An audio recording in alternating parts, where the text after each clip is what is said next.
Alors il y a encore un truc que je voudrais ajouter, c'est que on entend en ce moment tout le temps partout les gens qui disent voilà, la France, le bateau coule, c'est le Titanic qui est en train de couler avec l'Union Européenne, tout ça, dépêchez-vous de quitter tous la France, tout ça. Non, je ne suis pas d'accord. Ceux qui doivent quitter la France, c'est ceux qui l'ont mis dans cet état-là. C'est pas du tout à nous de quitter la France. Je suis désolé. La France, elle a encore du potentiel. C'est parce que tout est déstabilisé dans tous les sens, déséquilibré comme je dis toujours. Et puis c'est tout. Donc voilà. Et puis c'est pareil. De l'insécurité en France, il y en a, mais il n'y en a pas non plus tous les jours et partout. Il ne faut pas non plus exagérer. Il y en a, mais pas partout. Voilà. Ça, c'est ce qu'on vous dit à la télé. C'est tout.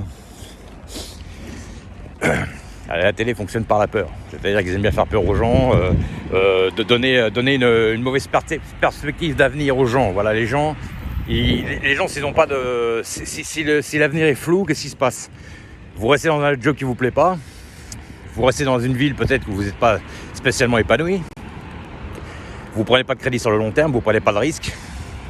Et vous restez des parfaits petits consommateurs et tout du système. Voilà, moi je le vois comme ça. Vous n'avez pas envie d'entreprendre parce que vous vous dites que ça va se casser la gueule 3 ans après. Si c'est pas avant. Quoi que ça arrive, hein, parce que forcément aujourd'hui, voilà. Mais bon, voilà. À la télévision, c'est... voilà, en fait, celui qui est heureux, c'est celui qui est dans sa télévision. Si vous avez un mec qui vit... comme seul au monde avec Tom Hanks sur une île, lui il n'a pas les infos. Hein.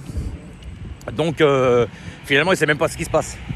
Donc en fait des fois, on dit que des fois un homme inverti on vaut deux. Il y a des fois, moi je dis qu'on est beaucoup plus heureux quand on ne sait rien. C'est même encore mieux parce que finalement, bon il y a des fois il faut quand même être au courant de certaines choses. Mais je veux dire voilà, la plupart du temps vous avez un projet, vous avez quelque chose et puis à la télé vous entendez ce secteur-là... 700 personnes ont été licenciées, machin. Alors vous vous dites, bon bah si je me lance là-dedans, je vais pas y arriver, je vais pas être pris, machin.